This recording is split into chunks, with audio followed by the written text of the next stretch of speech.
Hello everybody. देखो हम लोगों ने पिछले टर्न पे आइसोलेशन टॉपिक पूरा कंप्लीट कर लिया था। नेक्स्ट में हम लोगों को उसका दूसरा टॉपिक देखना है, हीट बजट।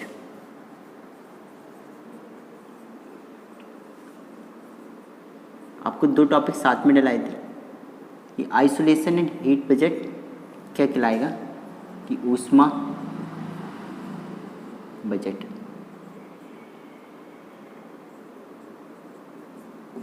कि ऊष्मा बजट होता क्या है, कि जैसे पृथ्वी पर जो सनलाइट इंसिडेंट हो रही है, कि जो सोलर रेडिएशन आ रहा है, ठीक है, कि वो कैसे कैसे आपका कहाँ एब्जॉर्ब हो रहा है, कहाँ रिफ्लेक्ट हो रहा है, कितना भाग एब्जॉर्ब हो रहा है, इन सब पे डिस्कशन हमें किस पे करना है, हीट बजट पे करना है।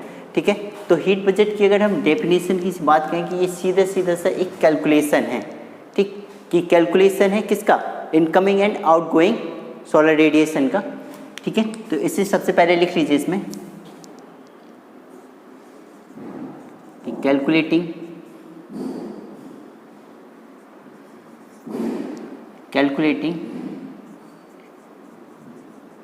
इनकमिंग एंड आउटगोइंग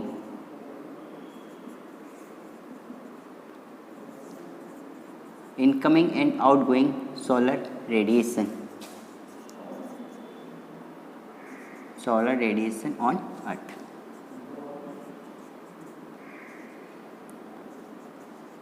ठीक है, कि पृथ्वी पर हमें incoming and outgoing solar radiation की क्या करनी है, गणना करनी है, कि पृथ्वी पर आने वाले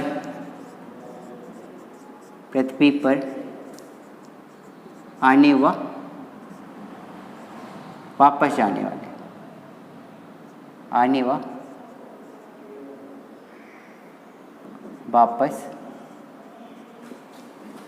जाने वाले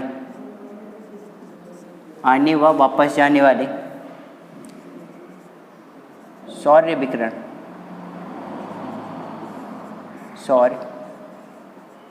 विकिरण की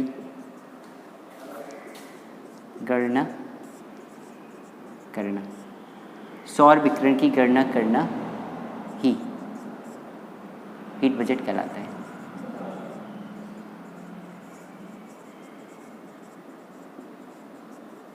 क्लियर ना, कि पृथ्वी पर आने वाले सौर विकिरण तथा जाने वाले सौर विकिरण को ही हम क्या कहते हैं, हीट बजट कहते हैं। जैसे अगर हम देखो क्या होता है एक्चुअली, जैसे दिन की बात करते हैं तो दिन में क्या होता है, सोलर रेडिएशन आता है, और रात में क्या होता है कि सोलर रेडिएशन वापस जाता है। तो अगर हम इसमें बात करें तो दिन में क्या होगा कि सन रेज इंसिडेंट करेंगी कहाँ पे, अर्थ में। इसको हम ऐसे देख सकते हैं कि दिन में इन डे क्या होगा कि जो सनरेज होगी या सनलाइट इंसिडेंट ऑन अर्थ, क्या होगा कि जो सूर्य किरणें होंगी, सूर्य प्रकाश या सूर्य की किरणें, वो पृथ्वी पर क्या होती हैं, गिरती हैं, या पृथ्वी पर इंसिडेंट होती हैं, गिरती। अब देखो जब पृथ्वी पर गिरेंगी तो सीधी सी बात है कि अगर ये अर्थ है और ये सन है, ये अर्थ है, और जब यहाँ पे ये इंसिडेंट हो रही हैं, तो जब इंसिडेंट होंगी तो क्या होगा, अर्थ का टेम्परेचर बढ़ेगा। तो जब ये इंसिडेंट होती हैं, इसी इंसिडेंट को जब ये क्या होंगे, पृथ्वी पर गिरेंगी, तो इसी को सबसे पहले हम कहेंगे ये कैसा रेडिएशन होगा, इनकमिंग सोलर रेडिएशन। इसे हम कहते हैं इनकमिंग सोलर रेडिएशन, कि पृथ्वी पर आने वाला सौर विकिरण। क्लियर ना, कि पृथ्वी पर आने वाला सौर विकिरण। अब जब पृथ्वी पर आने वाला ये सौर विकिरण होगा, अब पृथ्वी पर सनलाइट क्या करेगी, इंसिडेंट करेगी, तो क्या होगा, पृथ्वी का जो टेम्परेचर होगा क्या होगा, इंक्रीज कर जाएगा। क्योंकि जब सनलाइट आएगी या सोलर रेडिएशन आएगा तो टेम्परेचर क्या होगा, बढ़ेगा, मतलब टेम्परेचर क्या होगा, हाई, टेम्परेचर इंक्रीज करेगा। और जो इस इनकमिंग सोलर रेडिएशन होते हैं, इनकी जो वेवलेंथ होती है,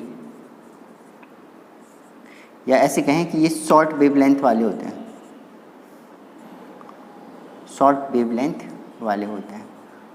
शॉर्ट वेवलेंथ मतलब ये डायरेक्ट, मतलब इनके बीच में जो वेवलेंथ होती है वो बहुत कम होती है, इसीलिए इनकी इंटेंसिटी भी क्या होती है, ज़्यादा होती है। ठीक है ना, कि इनकी इंटेंसिटी मैक्सिमम होती है, इसे हम बोलते हैं तीव्रता, कि इसकी तीव्रता भी क्या होगी, हाई होगी।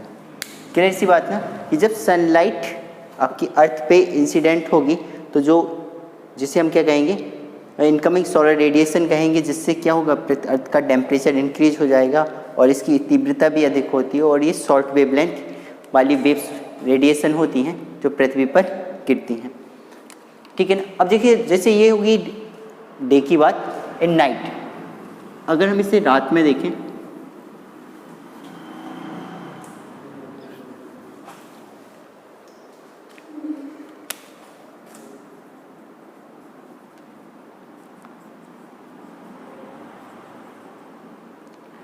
अब इन नाइट रात में क्या होगा, कि रात में जैसे पृथ्वी क्या होगी, कूलिंग होना शुरू करेगी। आपको देखो बता चुके हैं पहले कि टेरेस्ट्रियल रेडिएशन के कारण जो पृथ्वी की, जो सन की सोलर रेडिएशन दिन में आती है, उस वो क्या है, टेरेस्ट्रियल रेडिएशन के कारण बाहर जाती है। तो नाइट में क्या होता है कि ये एनर्जी इमिट करती है, मतलब ऊर्जा को उत्सर्जित करती है, कि अर्थ एमिट एनर्जी, कि ये क्या है, रात में अर्थ एमिट एनर्जी मतलब कि ऊर्जा का उत्सर्जन करती है। अब जब ऊर्जा का उत्सर्जन करेगी तो हम इसे क्या कहेंगे, आउटगोइंग रेडिएशन। सीधी सी बात है कि जो रेडिएशन आया था वो वापस जा रहा है, आउटगोइंग रेडिएशन। आउटगोइंग रेडिएशन या इसी को हम बोलेंगे टेरेस्ट्रियल रेडिएशन। बताया था आपको कि टेरेस्ट्रियल रेडिएशन क्या होता है, कि जब जो सोलर रेडिएशन आता है ये वापस आने का कार्य करता है, तो उसी को क्या कहते हैं, टेरेस्ट्रियल रेडिएशन। ये आपकी लॉन्ग वेव लेंथ वाली वेव्स होंगी, या ऐसे लिख लो लॉन्ग वेव्स। इनकी वेवलेंथ कैसी होती है, लॉन्ग होती है। क्लियर ना। और जब यहाँ पे एनर्जी इमिट करेगी तो जैसे अगर हम सीधी सी बात करें, ऐसे अर्थ है, ठीक। अब यहाँ पे जो अर्थ है ये क्या हो चुकी है, गर्म। अब जब गर्म हो चुकी है तो एनर्जी इमिट करेगी, और यहाँ का टेम्परेचर कैसा होगा, कम। यहाँ का टेम्परेचर कैसा है, ज़्यादा। और जब एनर्जी इमिट होगी तो ये ऊपर की ओर जाएगी, और जब ऊपर की ओर जाएगी तो इसका टेम्परेचर क्या होगा, टेम्परेचर धीरे धीरे कम होने लगता है। ठीक है ना। ये नाइट की बात होगी कि जब आउटगोइंग रेडिएशन होगा तो क्या होगा, ऊर्जा का उत्सर्जित करेगी, जिससे क्या होता है, टेरेस्ट्रियल रेडिएशन के कारण पृथ्वी कूलिंग होना शुरू कर देती है, और जैसे टेम्परेचर क्या होता है, धीरे धीरे कम होना शुरू कर देता है। क्लियर ना। नेक्स्ट में देखो, जब ये क्या है कि ये एनर्जी उत्सर्जित करेगी, तो ऐसा तो होगा नहीं कि कोई इसका अवरोध ना करे। ठीक है। तो जैसे अगर हम आप लोगों को बता चुके हैं, फिर भी देख लीजिए, जैसे ये अर्थ, यहाँ पे देखो क्या है, क्लाउड्स होंगे। तो जब ये रेडिएशन वापस जाएगा तो यहाँ पे क्या होगा, जो क्लाउड्स होंगे, क्लाउड्स मतलब बादल, जो आपकी ग्रीन हाउस गैसेस होंगी, ग्रीन हाउस गैसेस, जो आपके डस्ट पार्टिकल होंगे, डस्ट पार्टिकल, धूल के कण होंगे, जो ये होंगे, ये क्या करेंगे, आपके एक बैरियर का काम करते हैं, अवरोधक का कार्य करते हैं। और जब अवरोधक का कार्य करते हैं तो क्या है, ये अवरोध उत्पन्न करेंगे इस टेरेस्ट्रियल रेडिएशन को बाहर जाने में। और जब टेरेस्ट्रियल रेडिएशन को बाहर जाने में अवरोध उत्पन्न करेंगे तो यहाँ पे क्या होगा, यहाँ पे ग्लोबल वार्मिंग की कंडीशन पैदा हो जाती है। क्या होती है, ग्लोबल वार्मिंग की कंडीशन उत्पन्न होती है। बात क्लियर ना। कि यहाँ पे जैसे अगर हम उसका टेम्परेचर आपका क्या होगा कि पूर्णतया टेरेस्ट्रियल रेडिएशन नहीं हो पाएगा, तो जिससे उसका सोलर विकिरण वहाँ तक बाहर नहीं जाएगा एटमॉस्फेयर से, तो क्या होगा, आपका ग्लोबल वार्मिंग की कंडीशन हो जाती है। ये तो आपकी हो गई incoming and outgoing solar radiation. अब क्या है कि जो सौर ऊष्मी बजट है या सन से आने वाली जो सोलर रेडिएशन है, इसको कैसे डिवाइड किया गया है, कहाँ पर कितनी एब्जॉर्ब होती है, कहाँ पर कितनी रिफ्लेक्ट होती है, इस पे हमें चर्चा करनी है।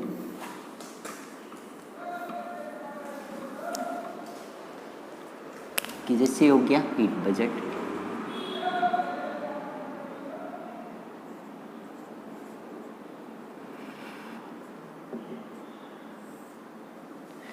ये हो गया हीट बजट, ऊष्मा बजट। इसको देखो दो भागों में डिवाइड किया कि जैसे मान लिया कि जो सन से लाइट आ रही है ये 100% है, 100% ऑफ सनलाइट, ऐसे लिख कि जो सन से किरणें आ रही है या जो प्रकाश आ रहा है, जो हीट आ रही है, वो क्या है, आपकी 100% है। इसे दो भागों में डिवाइड किया गया है, 75% और 65%। ठीक है ना, कि जो आपका सोलर रेडिएशन कहाँ से, सन से आ रहा है अर्थ की ओर, ठीक है, उसको दो भागों में डिवाइड कर दिया गया है कि एक तो आपका 35% है और एक आपका कितना है, 65%। ठीक, जो 35% है ये ऐसा सोलर रेडिएशन होता है जो पृथ्वी तक पहुंच ही नहीं पाता। मतलब क्या होता है, आता तो है लेकिन रिफ्लेक्ट हो जाता है। ठीक है ना, तो ये क्या हो जाता है, रिफ्लेक्ट होता है। तो किससे रिफ्लेक्ट होता है, तो वो लिख लीजिए कि reflect by atmosphere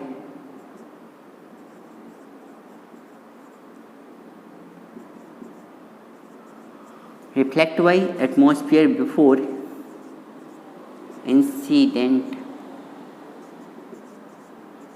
incident on earth, कि पृथ्वी पर गिरने से पहले ही परावर्तित हो जाता है। मीन्स कि जो सोलर रेडिएशन आपका आ रहा है उसका 75% पार्ट अर्थ तक पहुंच ही नहीं पाता। वो अर्थ के पहुंचने पर, मतलब पृथ्वी पर पहुंचने से पहले ही क्या हो जाता है, रिफ्लेक्ट मतलब परावर्तित हो जाता है। इस परावर्तित, जैसे अगर हम बात करें तो इस परावर्तित की घटना को कहते हैं, इसे एल्बिडो ऑफ अर्थ कहते हैं, इसे एल्बिडो ऑफ अर्थ क्या कहते हैं, एल्बिडो ऑफ अर्थ, पृथ्वी का एल्बिडो। क्लियर ना। अब जैसे ये 35% है, इसको डिवाइड किया गया है 3 पार्ट्स में, कि अगर देखना चाहते हैं तो ऐसे देख लीजिए, 27%, 6% और बच्चा ये 2%। ठीक है, तो जो 27% है, जो 27% इसका पार्ट होता है, ये क्या है, क्लाउड, जो बादल होते हैं वो क्या कर देते हैं, इसे रिफ्लेक्ट कर देते हैं। कि जो बादल होते हैं वो 27% भाग को क्या कर देते हैं, रिफ्लेक्ट, कि जो 27% भाग होता है उसे क्लाउड्स क्या करते हैं, रिफ्लेक्ट कर देते हैं। जो 6% भाग होता है, इससे जो आपके एटमॉस्फेयर में पाई जाने वाली डस्ट पार्टिकल होते हैं वो क्या कर देते हैं, इसे रिफ्लेक्ट कर देते हैं। और 2% आपके आइस कैप, मतलब जो आपके बड़े बड़े बर्फ की चट्टानें होती हैं वो क्या कर देती हैं, इन्हें रिफ्लेक्ट कर देती हैं। क्लियर ना। तो ऐसे करके ये 35% भाग क्या हो जाता है, रिफ्लेक्ट हो जाता है। रिफ्लेक्ट मतलब ऐसे, जैसे ये अर्थ है, ये सन, अब यहाँ से क्या है, यहाँ देखो बादल होंगे, ठीक, ऐसे करके इधर कुछ पहाड़ वगैरह बने होंगे ऐसे अर्थ में, ठीक, ऐसे ढेर सारा। तो क्या है, जैसे ये रेडिएशन ऐसे आ रहा है, ठीक है, तो कुछ रेडिएशन क्या होगा, नीचे तक पहुँच जाएगा, लेकिन कुछ रेडिएशन क्या होगा कि जैसे यहाँ तक आएगा रिफ्लेक्ट हो जाएगा, ये यहाँ तक आएगा ऐसे रिफ्लेक्ट हो जाएगा। ठीक है, जैसे कुछ रेडिएशन ऐसे भी होगा कि जैसे यहाँ इस पहाड़ पे पड़ा, ऐसे जो बर्फ़ की चट्टानें हैं वो क्या है, वो भी रिफ्लेक्ट हो गया। तो इसी घटना को क्या कहेंगे हम, एल्बिडो ऑफ अर्थ। क्या कहते हैं, एल्बिडो ऑफ अर्थ कहते हैं कि जब आपका सोलर रेडिएशन, जो सोलर रेडिएशन है वो रिफ्लेक्ट बाय एटमॉस्फेयर, मतलब आपके वातावरण से ही या वायुमंडल से ही क्या हो जाता है, रिफ्लेक्ट हो जाता है, परावर्तित हो जाता है, कब, अर्थ में पहुंचने से पहले ही, ठीक है ना। ये आपका कहलाएगा एल्बिडो ऑफ अर्थ, ठीक है। नेक्स्ट में देखो, यहाँ से देख लेते हैं, ये 60% भाग क्या है, ये 60% भाग आपका क्या होगा, अर्थ में पहुंचेगा, मतलब पृथ्वी पर पहुंचते हैं। और 60% जो भाग पृथ्वी तक पहुंचेगा, इसको भी दो भागों में देखा गया है, ऐसे लिख लो। एक तो होगा 48% और दूसरा होगा 17%, ठीक है ना। ये भी क्या है, ये जो भी ये आपका जितना भी ये हीट है, जो सोलर रेडिएशन है, ये क्या है, एब्जॉर्ब होता है। एब्जॉर्ब मतलब अवशोषित होगा, ठीक है ना। जैसे अगर हम बात करें कि जैसे 48% जो है ये क्या है, अर्थ के द्वारा एब्जॉर्ब किया जाता है, कि एब्जॉर्ब बाय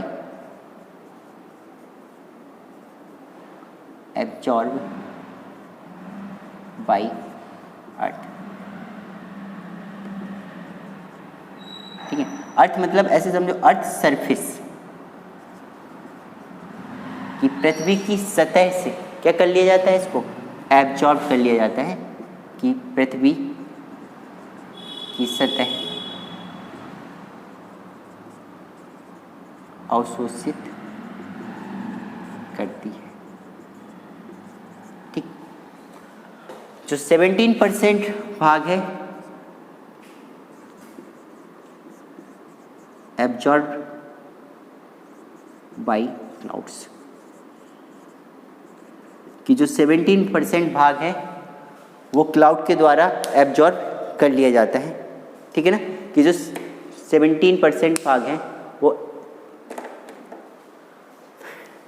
क्लाउड के द्वारा क्या कर लिया जाएगा, एब्जॉर्ब कर लिया जाता है, ठीक है ना। ये देखो थोड़ा सा मिस्टेक हो गई, ये 47% होगा, ये 18%, ठीक है। देखो किसी किसी बुक में थोड़ा सा डिफरेंट मिलेगा, ठीक।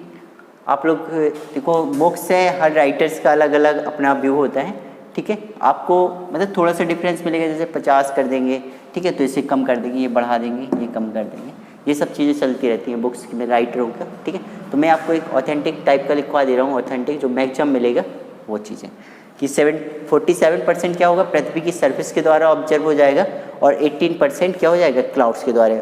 अब देखो यहाँ पे भी क्लाउड्स है और यहाँ पे भी क्लाउड्स है, कन्फ्यूज नहीं होना है कि 27% यहाँ पे भी है और आपका 18% यहाँ पे भी है। तो ये क्या है, ये ऐसा रेडिएशन है जो क्या है, अर्थ में पहुंचने से पहले ही रिफ्लेक्ट है, यहाँ पे रिफ्लेक्शन हो रहा है और ये क्या कर रहा है, एब्जॉर्ब कर रहा है, ठीक है ना।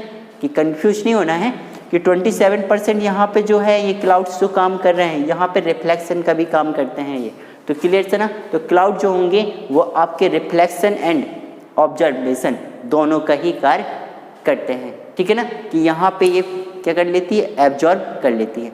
अब सीधी सी बात है कि जब यहाँ पे अर्थ क्या है, एब्जॉर्ब करेगी, तो अर्थ का टेम्परेचर क्या होगा, इंक्रीज होगा, सीधी सी बात है, ठीक है। कि अर्थ का टेम्परेचर क्या होगा, इंक्रीज करेगा।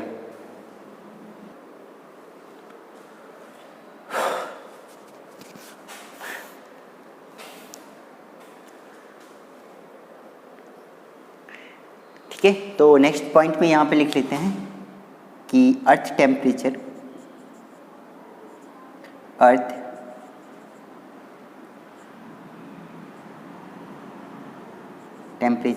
क्या हो जाता है, बढ़ जाता है। क्लियर ना, कि अर्थ का टेम्परेचर बढ़ जाता है। अब ऐसा नहीं है कि यहाँ पे 75% भाग में 47% भाग जो पृथ्वी ने एब्जॉर्ब कर लिया, तो ये ऐसा नहीं कि एब्जॉर्ब ही बना रहेगा, अवशोषित ही बना रहेगा, ऐसा नहीं होता है। क्लियर ना, ये प्रोसेस होगी, जो एब्जॉर्ब करने की प्रोसेस होगी ये दिन की प्रोसेस होगी, जो अभी डे नाइट समझा है ना। तो ये जो 47% प्रोसेस होगी वो दिन की प्रोसेस होगी, कि दिन में ये क्या करेगा, सोलर रेडिएशन को एब्जॉर्ब करेगा। बट क्या होगा कि जैसी नाइट होगी तो नाइट में क्या है, जो आपका टेरेस्ट्रियल रेडिएशन था अब वो काम करने लगेगा, तो यहाँ से क्या होगी, एनर्जी एमिट होने लगी, मतलब एनर्जी का उत्सर्जन होने लगेगा। क्लियर सी बात ना, कि जो ये तो ये ऑब्जर्व कर चुके, ये क्लाउड्स की बात है, ये क्लाउड्स का ऑब्जर्वेशन है, लेकिन हमें यहाँ पे जो, क्योंकि अगर पृथ्वी अगर इस रेडिएशन को इमिट नहीं करेगी, मतलब बाहर नहीं निकालेगी टेरेस्ट्रियल रेडिएशन के कारण, तो हम लोगों का जीना दुश्वार हो जाएगा, पृथ्वी बहुत ज़्यादा क्या हो जाएगी, हॉट हो जाएगी, मतलब गर्म हो जाएगी। ठीक है, तो हम लोग यहाँ पे रहना मुश्किल हो जाएगा। ठीक है, सारी प्रजातियों को समस्याओं का सामना करना पड़ेगा। तो यहाँ पे जो ये ऑब्जर्वेशन हो रहा है, तो इसका क्या होगा, एनर्जी का उत्सर्जन भी होगा। तो इसे देख लेते हैं कि यहाँ पे जो हीट इसने 47% आपकी अर्थ ने क्या की है, एब्जॉर्ब की है, ये क्या करेगी, इसको उत्सर्जित भी करेगी, मतलब एनर्जी का इमिशन भी करेगी।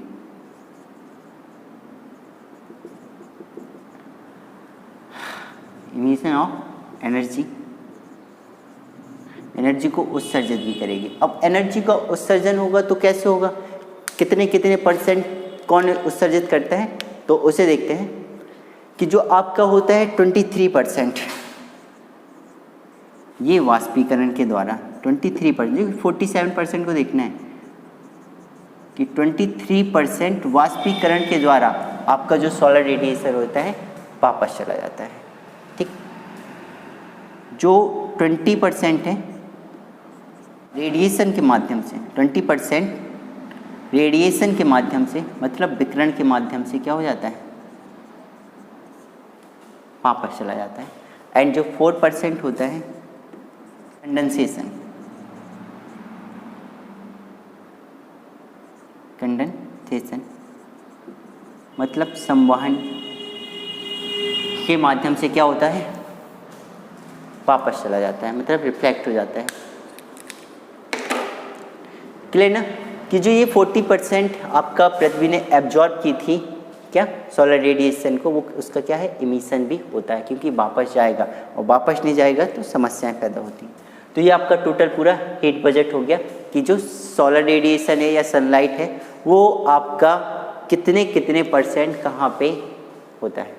ठीक है ना, कि जो आपका हीट बजट है वो ही कैलकुलेशन है कि मतलब टोटल आपकी जो सनलाइट है वो कितनी कैलकुलेट हो रही है, कहाँ कितना जा रहा है, उस पर डिस्कशन करना होता है। क्लियर ना, ये आपका हीट बजट टॉपिक बिल्कुल कंप्लीट हो गया कि आपका isolation and heat budget complete हो गया। ठीक है, नेक्स्ट पे हम लोग आपके एटमॉस्फेयर प्रेशर, ठीक है, atmosphere pressure, temperature distribution, wind, rainfall, इन सब पे डिस्कशन करेंगे। इसको हम लोग नेक्स्ट टर्न पे देखते हैं। ठीक है ना, बाकी और भी कोई समस्या हो तो आप कमेंट्स के द्वारा मुझे बता सकते हैं कि सर कुछ समस्याएं हैं, तो आप लोग पूछ लिया करिए। ठीक है, इसको रिवाइज करो। ठीक, इसके आगे नेक्स्ट टर्न पे देखते हैं जी। धन्यवाद।